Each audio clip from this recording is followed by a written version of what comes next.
Hi Libra, ito na po ang inyong reading. Kuha tayo ng ilang guidance, advice, messages para sa inyo. Mensaheng gabay lamang po. Love reading naman tayo ngayon guys. Ito yung madalas nating natatanggap lately. Pinaka-focus naman sana ay love life. Ito na. Harapin na natin. Tatakbo po ang reading na ito from August to September energy. Ano nga asahan nyo pagdating sa inyong mga buhay, pag-ibig, relasyon, no matter what your relationship status ngayon. Libra, kung single man kayo in a relationship, attached or married, maybe it's you. Choice, maybe this message is for you. Tayo po yung general reading ha. Of course, just only take what resonate pa rin. Okay, subukan natin hinga ng guidance para sa taong nakikinig ngayon. Libra, kamusta kayo? August to September. Naway kayanin pa natin ang enerhiya ni Moonshag kasi nag-uulan po, may bagyo lately. Kamusta ba kayo? Hopefully kayo po ay safe naman. Ayan. Any guidance para sa mga Libra? Anong kailangan yung marinig? Sandali. Oh yeah. Itong barahan natin, para bang nagdidikit-dikitan na sila. Guidance para sa mga Libra po na maaring makapakinig nito. Anong kailangan marinig ng isang Libra may sumasama sa aking kamay? Add muna tayo. 9 of Wands, 7 of Cups. 7, you're in the 7th house.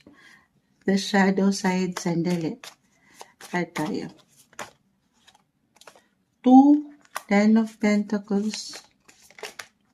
Balance. Libra, you're all about balance. Page of Swords. The Tower. Gusto ko pang bumunot na lang ng bumunot. Judgment or the Karma. Judgment card. Hindi kailangan yung pinakasalita po, pero this is the Judgment card sa deck na ito. Sadyang karma lang yung nakalagay. Pero ayaw natin gamitan yung salitang karma. Pakita natin sa live karma. It's more of the consequences na lang ng mga ganapan sa inyong buhay. As long as kayo po ay dito lang, Libra. You're all about justice din. Justice, balance. Dito lang kayo sa pawang katotohanan nang walang pagkalabis or kulang. Usaping relasyon ito, alam ko may hugot ata yun. Wala kayong dapat ikabahala sa relationship. Oo, kahit na minsan nagiging challenge ang mga bagay or may challenging na situation, hindi nagiging madali. Wala namang perfect relationship. Okay, may ilang imbalances. Si the shadow side, energy ni the devil, okay? Hindi kailangan katakutan. Kung tayo magiging mas practical dyan, connected sa work, halimbawa kung kayo mga nasa isang relasyon, couples, attached, may pagka-busy ang isa sa inyo or mga partner nyo. So, dyan tayo minsan nagkakaroon ng imbalances. Meron nakukulangan yung isa or nakasosobrahan or nami-miss ka lang. Ganon. So, anong kailangan gawin? Balance. Balance lang talaga.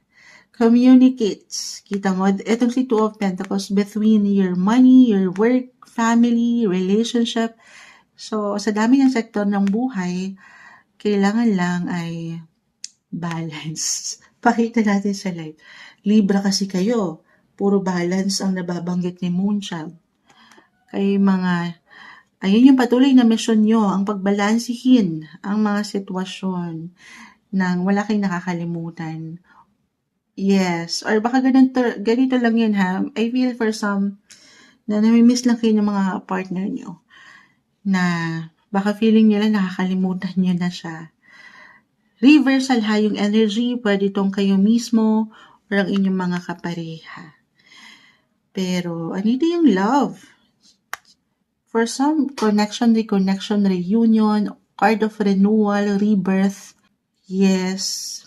Lalo kung nandyan pa rin yung mga puso nyo, para sa ilan na mag-resonate ito na parang merong, ito yung vibes na merong gustong bumalik or manumbalik ang mga sitwasyon. Hindi kailangan yung pinakasalita. Just only take what resonate ha. Pero love reading tayo guys. Siyempre naman sisilipin natin ang inyong mga planet ruler na si Venus. Ito po ay nasa inyong mga sign. Libra. August to September to. Ayan.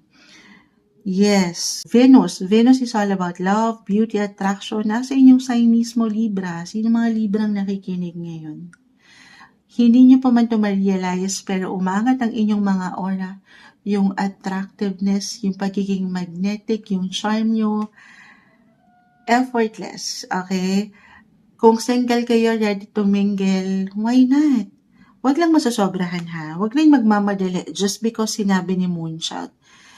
Pero I feel na meron at meron kayong pwedeng pagpilian, meron kayong choices, options, hindi kayo mawawalan. Gusto niyo yun? Hindi mawawalan. Kita niyo si Seven of Cups. Ang hirap pumili. Mahirap pumili. Ayan. Andyan yung, kung magiging open kayo, may mga nanliligaw na ba? Or maaaring ito kasi naka-hide din. For some, medyo nag-iiwan pa ng limita. Si The Tower ay narito. Si Page of Swords, maaaring kahit over the net, ini-stop na kayo nito. Yes, kasi na-attract. Crush kayo nito. Crush. Yes, hindi nyo pa man yan ma-realize ha. Parang hirap pang i-release. Ano yung i-release mo siya ng emosyon? Nahihiya siguro. At ito ay nagiging struggle na para sa kanya kung hindi to mag-connect sa inyo mismo. Para sa ilan po ha, medyo nagkakaroon lang ng hints or ideya sa aking nabanggit. Pero for some na nasa isang relasyon nga, balance guys, lalo kung busy kayo ha. Kasi alam ko love reading tayo pero umangat po yung connection sa inyong mga pang-araw-araw na buhay, paggawa. Lalo kung may mga priorities din kayo sa kanya-kanya nyong buhay, sa family, kung kayo mga breadwinners, providers. So, anong kailangan gawin? Balance. Nakailang balance si Moonshot. Yes, ganun lang talaga to ha. Pero Ten of Pentacles po. Venus is about money, love, beauty, attraction, affection, i-claim natin. Ito i-claim ba natin? Since nag-iinat din naman talaga ang buhay pag-ibig, hindi imposible, kita mo may baby dyan. Hindi isang medical advisor si Moonshot, pero kasi baka malamig pa naman ngayon. Ano daw yun? Baka puro loving na to. Kita niyo. Pakita natin sa live. May bata eh. This is a sign of abundance. Guys, kompleto Ricardo. Money din yung energy ni Venus po. Ang planet ruler niyo mismo, Libra. Sabi ko sa inyo, hindi kayo mawawalan. Meron pa nga pwedeng mag-add up na blessing sa family. So, reversal naman yung energy natin. Kung hindi to mismo sa inyo, maaring sa isang tao na malapit sa puso niyo, home, family, dito rin po kasi yun. Okay? Kung wala kayong doon, nasasabi, walang masasabi. Alam nyo, kasi kulang sa kape si Moonshot. Hindi na ako nagkape kasi wala pa tayong tulog. Pero, sana nasusundan niyo yung messages ni Moonshot. Para sa ilan na hindi makakonect sa mga unang messages, Libra energy at single pero walang time sa love or nasa isang relasyon naman pero okay naman, walang problema, Moonshot, sapat, balance. Then maybe it's all about you guys, kayo mismo. Kasi si Venus, yung energy niya, since love reading tayo, sisilipin talaga natin, ay pumasok sa inyong mga sign. Ano yan, Moonshot. So, yung mga personal yung hangarin, physical, mental, emotional, napakagandang pagkakataon ito, August to September, to do self-check, health check, physical, mental, emotional, love care, self-care. Kaya pa ba natin? More on self-care and self-love. Okay, priority niya rin yung kayo.